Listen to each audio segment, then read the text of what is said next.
আজকে আমি তৈরি করতে যাচ্ছি দারুণ একটি ব্রেকফাস্ট রেসিপি, যেটা খেলে অনেক সময় পর্যন্ত পেটটা ভর্তি থাকবে আর খুব সহজে খিদেও লাগবে না।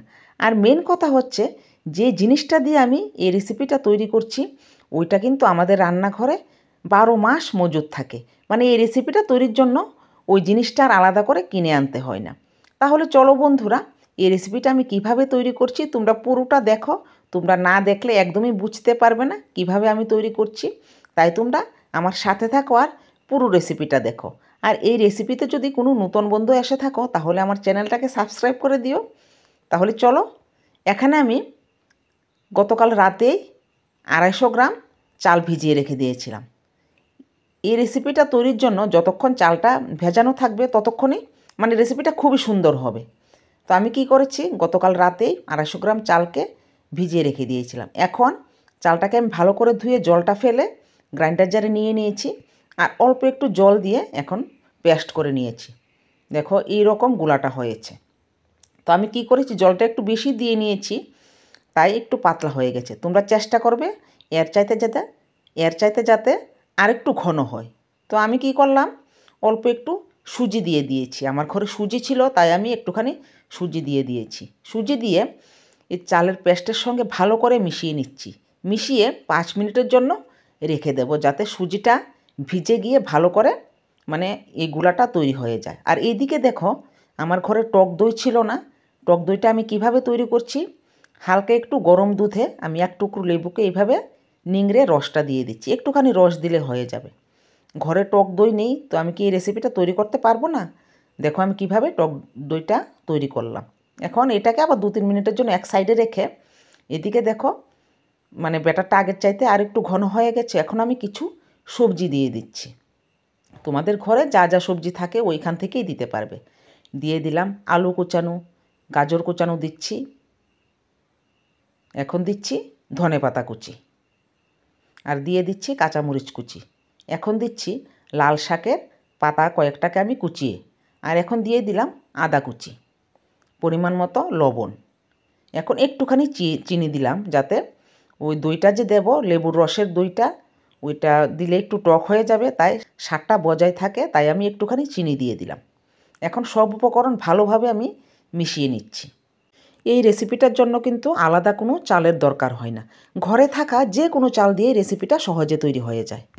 দেখো এখন দিয়ে দিচ্ছি আমি চিলি ফ্লেক্স, ওইটা দিয়ে আরেকটু ভালোভাবে মিশিয়ে নিচ্ছি।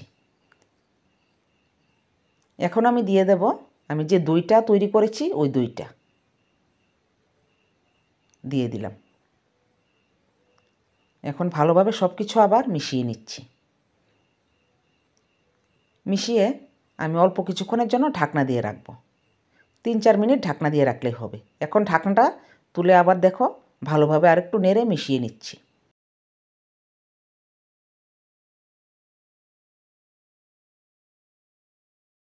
আর এইদিকে দেখো একটি বাটিতে আমি অল্প একটু ঘি দিয়ে, একটি ব্রাশ দিয়ে ঘিটা আমি বাটির গায়ে ভালো করে লাগিয়ে নিচ্ছি। তোমরা চাইলে এখানে সাদা তেলও দিতে পারবে। তো আমি একটু ঘি লাগিয়ে নিচ্ছি।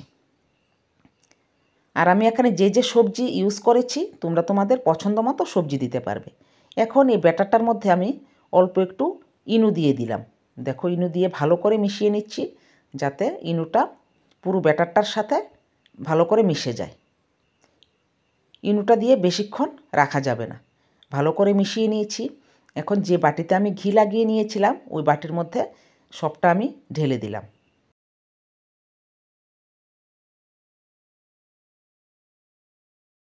অবশ্যই এভাবে বাড়িতে তৈরি করবে। সকালে মানে সবাই মিলে একসাথে বসে খেতে পারবে। এক বাটি তৈরি করলেই দেখবে 3-4 জনের খাওয়াটা এমনিতেই হয়ে যাবে। এখন একটি কড়ার মধ্যে অল্প জল দিয়ে আমি জলটা ফুটিয়ে গ্যাসটা কমিয়ে নিয়েছি। কমিয়ে একটি স্ট্যান্ড বসিয়ে বাটিটা বসিয়ে দিলাম। এখন আমি চাপে একটি থালা দিয়ে ঢাকনি দিয়ে রাখবো। ঢাকনাটা দিয়ে গ্যাসের আঁচটা আমি মাঝারি আঁচে রেখেছিলাম। বেশি বাড়াইনি, বেশি বাড়ালে জলটা উতরে বাটির মধ্যে পড়ে যাবে, তাহলে রেসিপিটা সুন্দর হবে না। দেখো 15-20 মিনিট পর আবার ফিরে আসলাম আর আমি এই শিলটা দিয়ে থালাটার উপর চাপে ঢাকনা দিয়েছিলাম, যাতে ভিতরের ভাপটা বাইরে না আসে। আর এইদিকে দেখো বাটিটার উপর আমি একটি প্লেট দিয়েছিলাম, যাতে জলটা বাষ্পীভূত হয়ে ওই বাটির মধ্যে না পড়ে।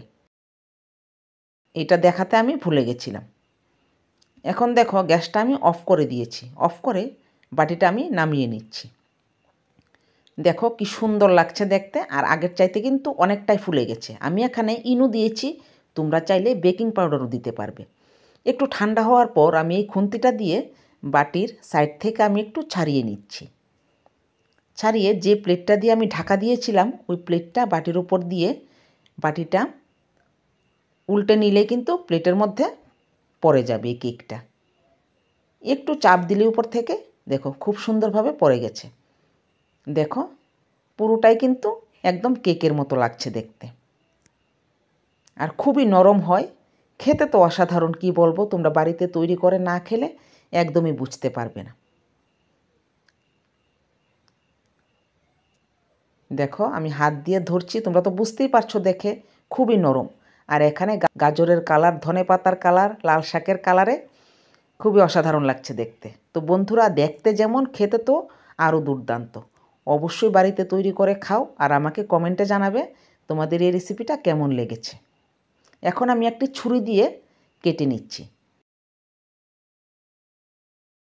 তোমরা তোমাদের পছন্দ মতো কেটে নিতে পারবে।